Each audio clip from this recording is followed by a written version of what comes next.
नमस्ते विद्यार्थी मित्रों।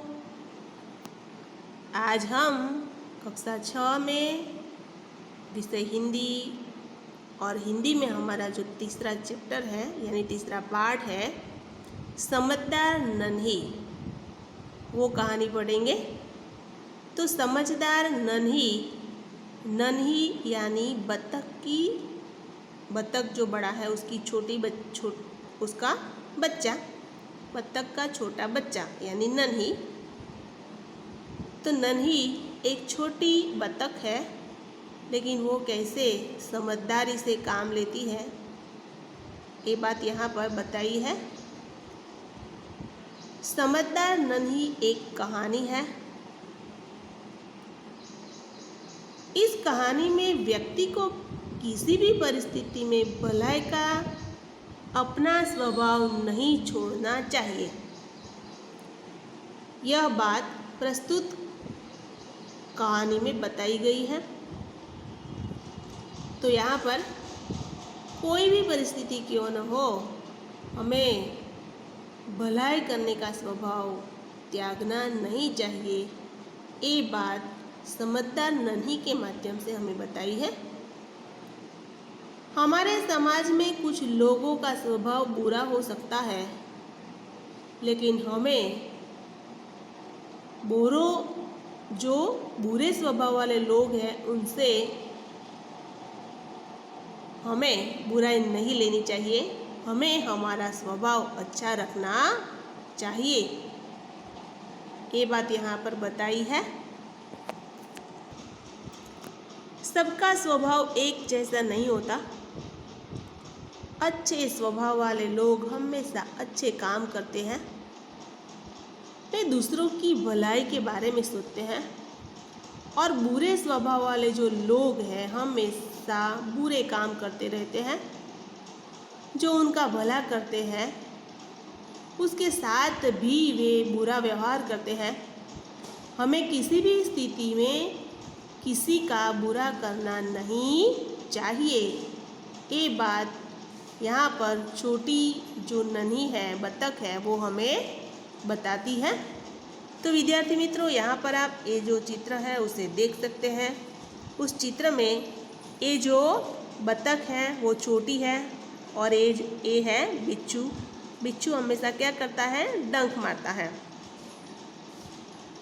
निर्दोष को भी डंक मारता है और दोषी को भी डंक मारता है। बिच्छू हमेशा डंक मारना उसका स्वभाव है।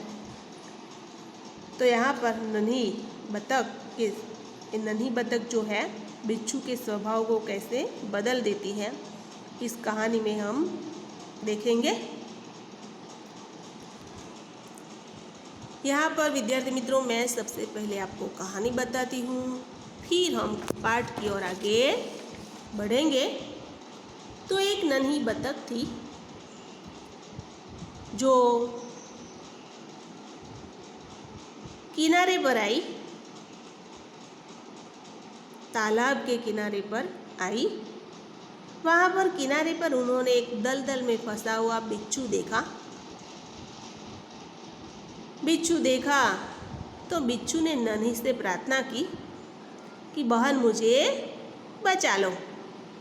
नन्ही को दया आती है और वो दलदल में फंसे हुए बिच्छू को अपनी चांच में उठाकर सूखे स्थान पर रख दिया। जैसे ही नन्ही ने बिच्छू को सूखे स्थान पर रखा, बिच्छू को शैतानी सूझी और उन्होंने नन्ही को क्या किया? डंक मार दिया। नन्ही तड़प उठी और फिर उन्होंने बिच्छू से पूछा कि क्यों भाई, तुमने मुझे डंक क्यों मारा? बिच्छू लापरवाही से बोला, क्या करूं, डंक मारना मेरा स्वभाव है। और फिर नन्ही ने तब गांठ लगा दी कि मैं इस गंदे स्वभाव वाले बिच्छू की आदत को छुड़ा कर रहूँगी। इस तरह उन्होंने अपने मन में एक निश्चय कर लिया। यहाँ पर जो बिच्छू था उन्होंने नन्ही की बात बिना सुने अनसुनी करके वो आगे बढ़ गया। अब जो नन्ही थी यानी छोटी बतख वो घर गई और फिर देर से घर पहुंची तो उसकी माँ उन्होंने उनसे पूछा कि नन्ही बेटा तुम इतनी देर से क्यों आई? तुम कहाँ गई थी? क्यों आज लेट आई? तब नन्ही ने अपनी माँ से सारी बात बताई। नन्ही ने अपनी माँ से सारी बात बताई और कहा कि मैंने बिच्छू की जान बचाई, लेकिन बिच्छू ने मेरे साथ बहुत बुरा व्यवहार किया। मैंने उनकी जान बचाई, फिर भी उन्होंने मुझे डंक मार दिया। फिर नन्ही की माँ बोली, ऐसे गंदी आदत वाले बिच्छू को तुम्हें नहीं बचाना चाहिए। माँ बोली, बिच्छू अपनी गंदी आदत का गुलाम है। तुम चाहे कितनी बार बचाओगे लेकिन वो बार बार डंक मारता रहेगा। नन्ही ने माँ से कहा कि माँ मैं उनकी गंदी आदत छुड़ा कर ही रहूँगी। अब एक दिन की बात है, फिर पुनः जो बिच्छू था यानी नन्ही नहीं बिच्छू जो था वो फिर से दलदल में फंस गया। यहाँ पर आप चित्र में देख सकते हैं, ये जो चित्र है उसमें बड़ी बतख अपने बच्चे से दोनों बातें कर रहे हैं। एक दिन की बात है, नन्ही फिर से घूमने चली। तब बिच्छू जो था पुनः संकट में फंस गए। उनका अभी बिच्छू पानी की धारा के अंदर जा गिरा, डूबने उतरने लगा। मौत सामने देखकर उन्हें नन्ही की याद आई। वह नन्ही को पुकारने लगी। नन्ही ने उनकी करुण पुकार सुन ली और झटपट बिच्छू के पास आ पहुंची। लेकिन उसे तुरंत मन में विचार आया कि अब मैं इसी गंदे स्वभाव वाले बिच्छू को नहीं बचाऊंगी। लेकिन बिच्छू गिड़गिड़ाने लगा, कहने लगा कि बहन मुझे माफ़ कर दो, मुझ पर दया करो। और फिर नन्ही ने सोचा कि शायद बिच्छू बदल गया हो, अपनी गंदी आदत उसने छोड़ दी हो। ऐसा समझकर नन्ही बिच्छू को दोबारा बचाने चली। इधर उन्होंने बिच्छू को दोबारा जीवित दान दिया। बिच्छू अपने स्वभाव के अनुसार फिर से नन्ही को डंक मारने चला था। उसी समय नन्ही बिच्छू का इरादा समझ गई और फिर मुस्कुराकर बोली, बिच्छू भाई क्यों ठिठक गए, मारो डंक। बिच्छू शर्म से पानी पानी हो गया और फिर खिसिया कर बोला, बहन एक बात मुझे बताओ कि मैंने तुम्हारे साथ हमेशा विश्वासघात किया है, लेकिन तुमने हमेशा भलाई ही क्यों की? अगर आज तुम चाहती तो मुझे नहीं बचा सकती, लेकिन तुमने फिर से मुझे बचाया, फिर से जीवित दान दिया। तब नन्ही ने जवाब दिया कि भलाई करना मेरा स्वभाव है, मैं तुमसे बदला लेने के लिए अपनी अच्छी आदत क्यों छोड़ दूँ? मेरा काम तो मुसीबत में पड़े लोगों को बार बार बचाना है। तुम्हारा काम है डंक मारना, तुम डंक मारते रहो, देखती हूँ हम दोनों में से किसकी जीत होती है। बिच्छू पछतावे से भर जाता है और फिर नन्ही से कहता है कि नन्ही बहन आज तुम जीत गई, मैं वचन देता हूँ कि मैं कभी निर्दोष जीव को डंक नहीं मारूंगा। फिर नन्ही खुश हो गई और नदी में चल दी। घर जाकर नन्ही ने पूरी घटना अपनी माँ से बताई। माँ ने बड़े प्यार से कहा, प्यारी समझदार नन्ही, भले लोग अपनी बार बार की भलाई से इसी तरह बुरे लोगों को भला बनाने की राह दिखाते हैं। नन्ही फिर थिरकने लगना यानी नाचने लगना। तो विद्यार्थी मित्रों, यहाँ पर कई सारे मुहावरे हैं और ये सारे मुहावरे आपको याद करने हैं, अपनी नोटबुक में लिखने हैं। ये जो पाठ है मुहावरों से भरपूर है। बराबर आपको ये पाठ होमवर्क में पढ़ना है और फिर शब्दार्थ और मुहावरे भी लिखने हैं। बराबर आप ये जो पाठ है उसे एक बार दो बार समझ में ना आए तब तक पढ़ते रहना। बराबर। अब हम पाठ की ओर आगे बढ़ते हैं। तो विद्यार्थी मित्रों, सबसे पहले आप ध्यान से चित्र को देखिए। यह है तालाब और तालाब में छोटी बतख है। यहाँ पर बिच्छू दलदल में फंसा हुआ है। पास में फूल खिले हुए हैं। नन्ही बतख तट पर आई। तट माने किनारा, तट मतलब किनारा। नन्ही यानी छोटी बतख यानी बतख का छोटा बच्चा। बिच्छू, बिच्छू यानी डंक मारने वाला एक जंतु। कई बार शब्द समूह में पूछा जाता है कि डंक मारने वाला एक जंतु, तो बिच्छू।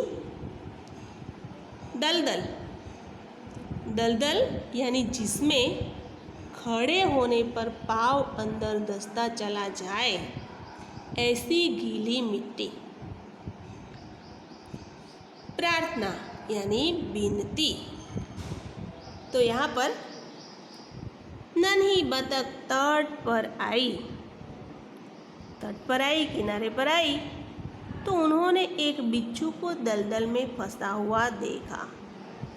दलदल मतलब ऐसी गीली जमीन जहाँ आप निकलने की कोशिश करेंगे उतना अंदर फंसते जाएंगे। ऐसी गीली मिट्टी, ऐसी जमीन जिसे दलदल कहते हैं। बिच्छू ने नन्ही से प्रार्थना की। दलदल में फंसी हुई बिच्छू ने नन्ही से प्रार्थना की। प्रार्थना यानी विनती। प्रार्थना की कि बहन मुझे बचा लो, बहन मेरे प्राण संकट में है, मुझे तुम बचा लो। नन्ही को उस पर दया आई। वैसे नन्ही दयालु थी, उसे बिच्छू पर दया आती है। उसने बिच्छू को दलदल से उठाकर सूखे स्थान पर रख दिया। सूखे स्थान पर यानी सूखी जमीन है, वहाँ पर उन्होंने बिच्छू को अपनी चांच में पकड़कर सूखे स्थान पर रख दिया। यहाँ पर देख सकते हैं आप कैसे नन्ही ने बिच्छू को चांच में पकड़कर कैसे सूखे स्थान पर ले जाती हैं। आप देख सकते हैं यहाँ पर।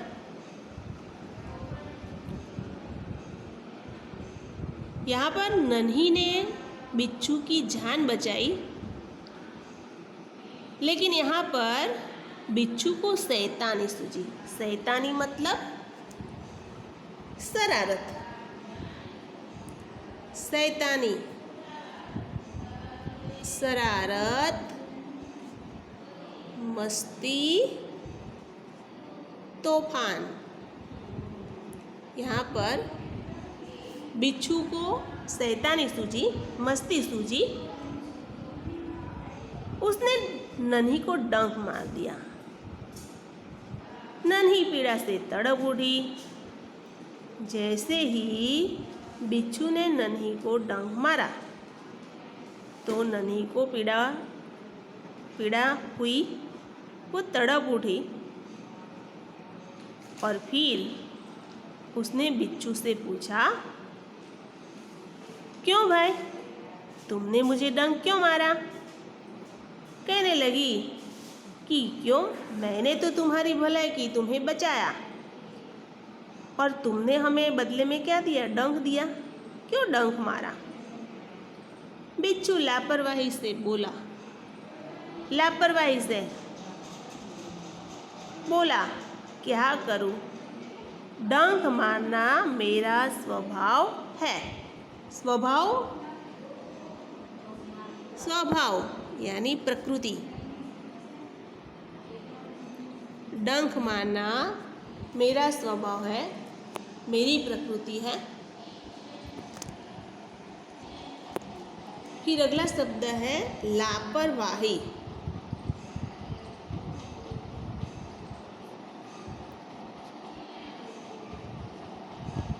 तो लापरवाही मतलब बेफिक्री।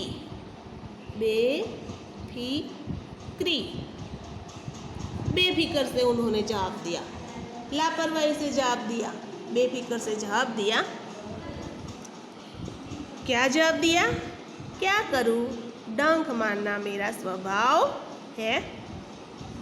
नन्ही बोली, तुम यह गंदी आदत छोड़ दो, नहीं तो कोई मुसीबत में तुम्हारी रक्षा नहीं करेगा। नन्ही बोली कि ये जो तुम्हारी आदत है, गंदा स्वभाव है, उसे छोड़ दो, वरना मुसीबत में तुम्हारी कोई रक्षा नहीं करेगा। मुसीबत यानी आफत, संकट। अगर तेरा स्वभाव जो ऐसा ही रहा तो कोई तुझे संकट में मदद नहीं करेगा। चाहे तुम्हें कितना भी दुख क्यों न हो, तुम्हें कोई मदद नहीं करेगा, तुम्हारी रक्षा कोई नहीं करेगा। बिच्छू उसकी बात सुनी न सुनी यानी अनसुनी कर दी और वहाँ से आगे बढ़ चला।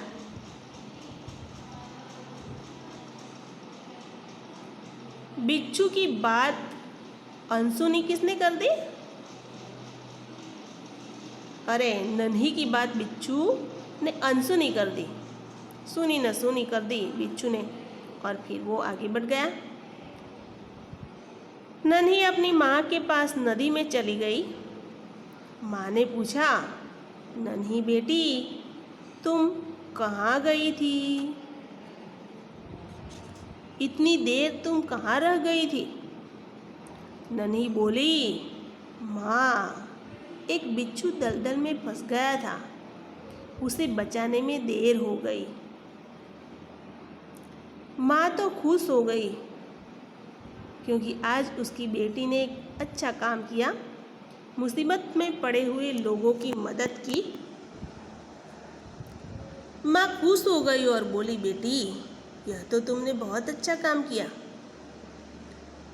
इस तरह नन्ही की जो माँ है यानी बड़ी बतख, उसे शाबाशी देती हैं कि आज तो तुमने बहुत अच्छा काम किया और ऐसे ही भलाई करते रहना चाहिए, ये बात बताई। तो यहाँ पर